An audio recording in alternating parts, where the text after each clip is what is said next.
All right. Good morning, everybody. Thanks for tuning in. You've tuned in to Talk is Cheap. I am Shane B. With Westerly Life and Westerly Live. And we took a little break. Hey, Mikey, how you doing? What's going on, brother? Took a little break from doing the live streams because we have been extremely busy with all of the live streaming that is going on. Let me go to my calendar because right now we are this week we just hit 15 weeks since the COVID-19 pandemic, since the governor put restrictions and shut down restaurants and things like that in Rhode Island. Now, as you all will know, we are getting through this. Again, 15 weeks, we're looking just past almost 4 months. Restaurants are slowly starting to open at 50% capacity. The beach is slowly opening. We were down there a little bit. And as you've been pushing through all of this, live streaming has really taken off. Just give you a quick rundown of what we are now doing. We are live streaming all kinds of events for people all over the state and in town because it's the best way to get this information out. And these virtual meetings that we're doing, people are really taking to it. We live stream weddings now. So if you have a wedding, if you've been putting your wedding on hold, that's something we can do for you now as well. Now, today on Talk is Cheap, the premise of the show is we talk with people who are taking action, who are getting things done, because as we all know, talk is cheap and takes actions to get things done.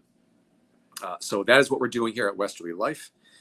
And our other company, 33 1/3 Productions, which is our live stream production company, myself, Ben Barber, and Caswell Cook, we are doing that so we can get these live streams out to you and we can help your business get this information out to your customer base and help you navigate the new normal, the new way of doing business during COVID-19. So today's guest, we have Gina Fuller, who is the district manager of the Southern Rhode Island Conservation District. One of the things I absolutely love about live streaming and also the websites that we build is I get to learn new things every single day. Tomorrow we'll be doing a live stream, and we're going to talk about this in the show up at Lazy K Ranch. So we're going to bring all this great information to you, things you may not have knew that it existed in the area. So these are some really cool stuff. So without further ado, let's bring Gina in. Ben, is she ready? Hi, guys. Hi, Hey, Shane. How are you? I'm doing well, Gina. How are you? I'm good, thank you. Thanks for joining us on Talk is Cheap this morning. Yeah, thanks for having me. I'm excited to be here. Excellent. So, Gina, why don't you tell us a little bit about what you do for the Southern Rhode Island? Actually, let's back up a little bit. Okay. First off, what is the Southern Rhode Island Conservation District? So the Southern Rhode Island Conservation District is a quasi-public body governed by a volunteer board of directors. And we were established in 1943, along with the Eastern and the Northern Conservation Districts here in Rhode Island by the Rhode Island General Assembly. There's over 3,000 conservation districts across the country. And the districts were established after the Dust Bowl, when President Roosevelt sent word out to the states that he would like to embark on a voluntary, locally led effort to conserve the nation's soil and water resources to avoid another Dust Bowl. So the districts, and at the time it was a Soil Conservation Service that was set up by the federal government, and then the districts were set up on the state level to be the representative of the federal government. And so Rhode Island was broken into 3 districts, and here we are today. We serve a state function, a local function, as well as a federal function. So what we really do is coordinate technical and financial resources. So I can assist municipalities, individuals, nonprofits in seeking grants to fund projects based on conserving soil and water resources. We work directly with USDA NRCS to spend Rhode Island's allocation of Farm Bill money here in the state. Let's see, I've worked pretty extensively with Westerly over the last year, and the town has received several grants to implement resiliency programs some stormwater work that you'll see coming up here next year at Winnapaug Pond. Yeah, and we spend a lot of time working with farmers and forest owners, particularly. Now, when you say working with farmers, how do you come up with a plan? I was on your website, so you can come up with plans for them to help them better utilize their farms and their resources, things like that? Right. So if a property owner in Rhode Island would like to be part of the Farm, Forest, and Open Space program, which is a state-run program that allows your property to be taxed at its current use value as a farm versus its developable value. So if you want to get into that program, that's usually how people end up hooking up with us. And in order to stay in that program, you need a farm or a forest conservation plan. And there's some outlines to that. And so to get in that program, they sign up for a plan, and we develop that plan in coordination with the landowner to meet their goals and conserve their natural resources for future generations. And then we also assist them into the NRCS programs, which are their cost share programs. So Farm Bill money will help landowners implement various conservation practices that we outline in their conservation plan. And sometimes somebody's plan is, do nothing or manage the invasive species. It can be that simple. Okay. Now, so once this land is protected under the Rhode Island Farms, Forests, and Open Space Act, so that means it can't be developed. No, what it is a promise with the landowner to keep it for the next 10 years in that use. They can always pull it out. There's a little bit of a tax penalty that you pay if you pull it out before the 10 years, but it's still completely your land. It is not selling development rights. If you want to do that, we can help you do that and find the funds and a land trust and somebody that might be interested in purchasing the development rights. But the Farm, Forest, and Open Space it's what they call the current use tax, and it allows. It's a program that put in place to keep farmland in Rhode Island. Really, Rhode Island has seen the greatest loss in farmland in the country, and we also have the highest price per acre of farmland in the country. So really, so why has Rhode Island been losing farmland? What's the biggest reason?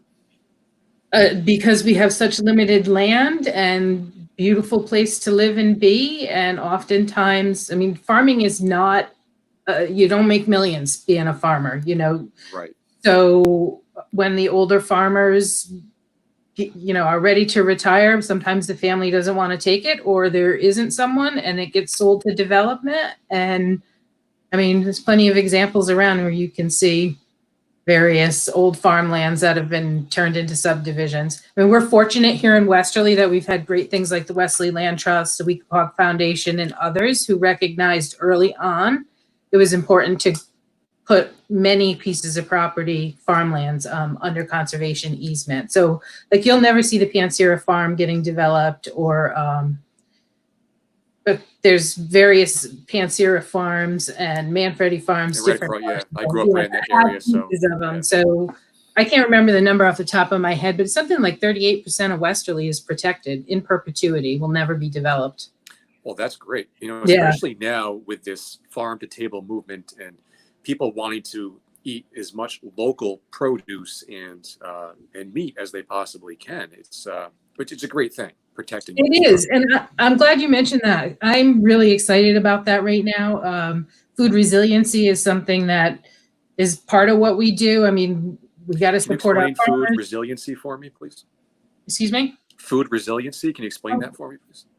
Well, we just saw an example of not being resilient, right? At the beginning of COVID, when everyone was worried about meat shortages because meat packing plants in the Midwest were closed down and meat was starting to get, a short supply here on the East Coast and in other regions. So to be food resilient means that you can meet most of your food needs within the region. Oftentimes it's like a 500-mile radius. 50 to me sounds like the 50 is kind of where I'm working, trying to develop resiliency, right? So more and more farmers are entering the market, or the industry, I should say, but they're small scale. So, trying to find them, give them the support they need from the federal government, help find them the customer base, because, they'll plant more if they know people will buy more. But the real exciting thing with food resiliency in Southern Rhode Island right now is that the fishermen are allowed to sell direct to consumers now. And right off the boat. Right off the boat. That is amazing. That's great. It really is. It's something the local fishermen have been advocating for many years. And because of COVID, DEM was able to quickly modify their regulations to allow it. It was something that was coming. We were going to start a pilot program in Westerly and Block Island this summer anyway, but the COVID issue really pushed it. And the reason why is because Rhode Island has I think it's a $1.5 million fishery industry, and it completely crashed when the restaurants closed. Right. Yeah. So we talked about that extensively. Yeah. Right. But if you have a smaller boat and, a smaller crew, and you can still go out there, there are customers who want to buy direct from you. So now they can do that. There's a couple of catches with it. They can only sell you a whole fish or a fish that's been headed and bled. They can't sell fillets yet, but I am hoping within a couple of months, there will be a facility here in Westerly where processing of seafood as well as farm products will be available. And hopefully we'll see some CSAs and, fish freezer packs you can order, and that you'll know the fisherman, you'll know his boat, and you'll see pictures of it the day it's caught. So, wow, that is amazing. Really so how will people be able to get access to this information? Is there a website they can go to, or is that in the works? It's all kind of in the works right now. So there's a Westerly Fishermen's Cooperative that is starting, and they have a Facebook page that hasn't been published yet, but will be published shortly. So I would say following me on Facebook, following somebody like Josiah Dodge, Jason Jarvis on Facebook will certainly get you the breaking news as soon as it happens. And we'll touch base with you for sure. Right. Please do. We want to get this information out to the town because this is so important. And as we've been saying for the past almost 4 months, COVID-19 kind of forced us into the 21st century. Yep. It forced us to really look at virtual meetings, live stream like we're doing now. And of course, now with the fishermen allowed to sell their catch right from the docks, the local farms, people want that local produce because farmers markets, I found, they've been immune to the restrictions for the most part. Right. Correct. So, since we're talking about farmers markets, you guys do a farmers market as well. Why don't you talk about that a little bit? Well, we've been doing a farmers market at the Westerly Agway for the last couple of summers, but unfortunately it's not actually happening this year. Okay, It's I apologize. No, it's a good thing. It's because the farms that have participated have gotten, so much exposure and really kind of gotten they were beginning farmers or local beginning farmers. And so they have a real strong customer base. They've made investments in their farms. They've updated their farm stands.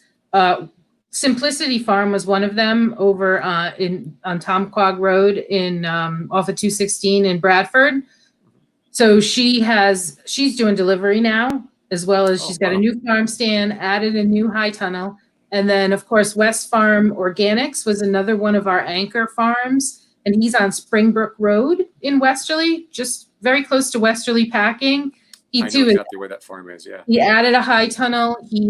Today they're working on finishing out the farm stand. So he always has a stand, but now he's got a full building with dry storage and cold storage and a retail location. So with COVID and everything, it just didn't work this year at Agway, but we're hoping we've got a grant in to do some promotion. So we're hoping come September, you'll be hearing all about all of these farms. The other big one too is Quaney Farms or West Beach Road Farm in Charlestown. They're at the corner of Route 1 and West Beach. They've changed their name to Quaney Farm, and they've had a big expansion. and they have a big artisan bakery coming up.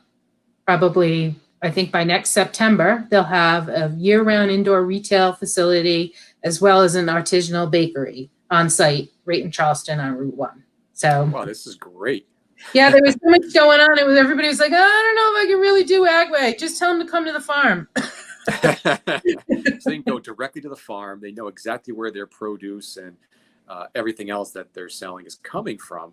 Yeah, this is great. It's almost like we're getting back to basics almost. We had this humongous explosion in mega farms, and it seems like we're going back to the smaller farms, which is great. absolutely. I love it. There's nothing like being able to go and buy the freshest produce you possibly can. It just makes, or bread or meat products, wherever you're looking for, it makes the meal so much better. Yeah, So and you much really better. can get just about everything here. So, I expect if all goes well over this winter, that the district will be sponsoring Eating with the Ecosystem Nights, where we're, hosting a dinner, showing you locally sourced foods that were for the season. I mean, that's if you really want to eat local, you have to learn to eat seasonally and with what's available. And so, something like kale, lots of kale can be grown here. Only recently did people even want to eat it. But Honestly, there's great ways to just do it. So we need to introduce folks to all the options that are available. kale is delicious. I just about actually when COVID started, I think I went to the store. There was no greens left. I was like, all right, well, I'll try the kale, and it was delicious. I was blown away. I put it in a soup that I was making, and it was sausage and lentils, and it was delicious. Yeah. So now I'm hooked on it, and I found out you can actually freeze it. It will hold up well, right, in the long term. So it's what a superfood, I guess, right? Yep, absolutely. Yeah. So that's just one of the examples, and even the fish. There are plenty of abundant, delicious fish that you never see in the fish market that we're going to hopefully introduce the community to, teach you some recipes on how to prepare the foods with what you've got growing in your garden, and just expose everybody to the options out there. Oh, this is great. I'm loving all that. Like I said before, I love my jobs. I get to get introduced to all of these things in our own town, our own backyard. I never even knew existed. So this is great. So let's talk a little bit about what we're going to be doing tomorrow over at Lazy K Ranch. Let's talk about that a little bit. So the Lazy K is an alpaca farm in Richmond, Rhode Island. And Alan Kinsley is the owner, and he contacted my office a couple of years ago trying to get into the farm forest and open space program. And I introduced him to NRCS programs, or Farm Bill programs at the time. And so he spent the last couple of years working with our planner, the Southern District's planner, who works in coordination with NRCS to develop a pasture management plan, his basic farm conservation plan, and some, you'll see tomorrow, where you're looking at right now, that picture is flat. But if we turn in one direction, you'll see the big hill, and all the water is up on the big hill, and the alpacas are all down below. So one of the things we helped him find access funding for is a pipeline system and a whole water management system for the alpacas, as well as all of that fencing was paid for through Farm Bill money. And that allows him to rotate the alpacas, so his pastures have improved, the amount of forage they get off it, the health of the animals is improved. And I'm sure his health has improved because he's not lugging buckets up and down the hill anymore. Exactly. So we'll get to see that and talk about those programs, tour the farm, and then I'm not quite sure if it's a surprise or not for Alan yet, but he also is approved for a new program, or an additional program, a bonus program. So we'll talk about that tomorrow too. So we did get the official word on that. And just so we can let people know, it will be a question and answer type program. So people can ask questions, and we can propose the question out there to whoever's going to be on site, and they can go ahead and answer that too.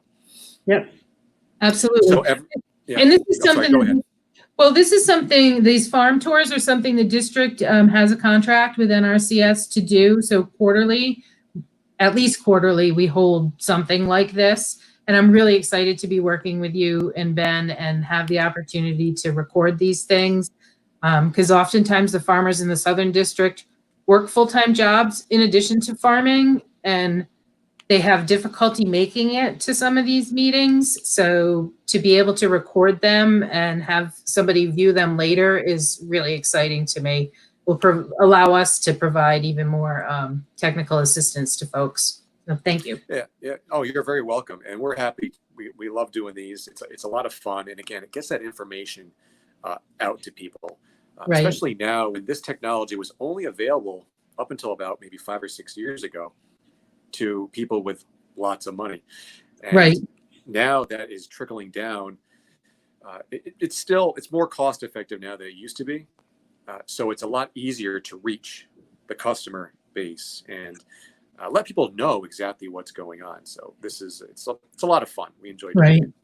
The COVID's had some good things. That's for sure. Some positive results, including the technology. I kind of chuckled because it's dragged a bunch of these farmers into the 21st century too. Those who, refuse to do the computer thing or the smartphone. And it's like, look, this app, people can order, pay. You don't even have to touch their money, and you stick their bag out at the farm stand and they come get it. And suddenly it's like, oh yeah, this makes things a lot easier.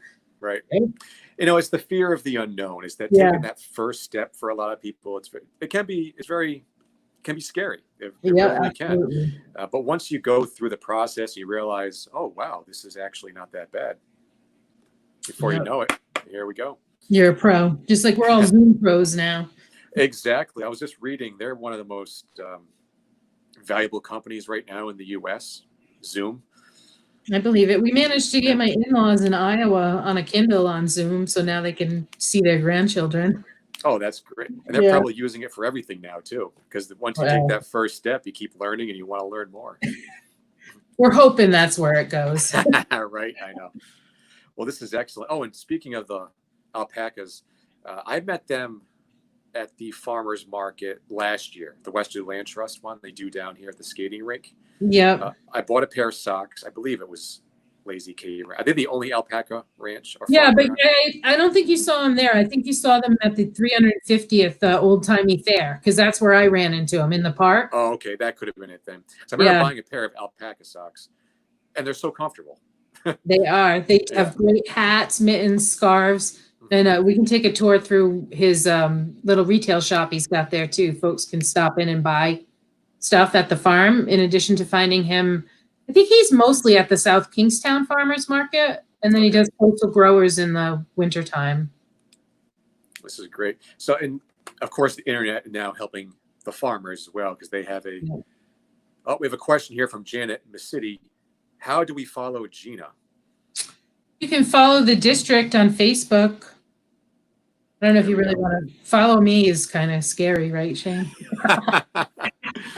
Hey, I'm a firm believer. Everyone's personal Facebook page is their personal Facebook page. If you're not insulting or attacking someone, whatever you put on there is fine. It's your personal Facebook page. That's just the way it is. Yeah. So we can.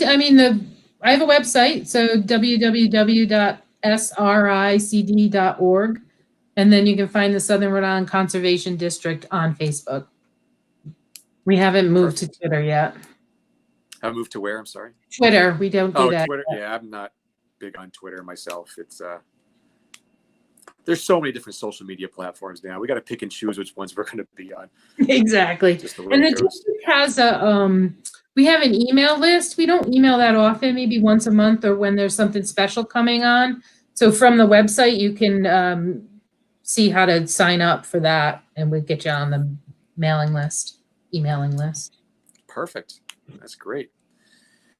Well, Gina, thank you for taking the time again to sit down with us. We will be going live tomorrow from the Lazy K Ranch at 10 a.m. Yep. And so you can watch us on Westerly Live. Gina, we're going on to the Facebook page for the For the district as well as the webpage. The viewers already up on the webpage. Exactly. So if you do not have social media, I know right now it's a moot point because you're watching us on social media. You can watch this tomorrow on the sricd.org website. So go ahead and you can tell your friends, if they're not on Facebook, to tune into that website, and you can watch it there. All right. So, all right, Gina, thank you very much. Yeah, thank you. And we'll see you tomorrow. Yeah, bye-bye. Bye. All right, there you have another episode done for Talk is Cheap. I am Shane B. We were talking with Gina Fuller, who is the district manager of the Southern Rhode Island Conservation District. That's encompasses Washington and Kent counties. So tune in tomorrow on Facebook or the sricd.org website. I understand you're watching us on social media, so tell your friends, if they don't have social media, they can go to that website and they can watch it right there as well. It's going to be very informative. We're going to an alpaca farm, Lazy K Ranch. We're going to learn a lot. So go ahead and tune in. It'll be a lot of fun. So on that note, I am Shane B. You're watching Talk is Cheap. And I'm also associated with Westerly Life, Westerly Live. And if you need some live streams, we got you covered there as well. All right. So on that note, get out there and enjoy today, and we'll see you tomorrow.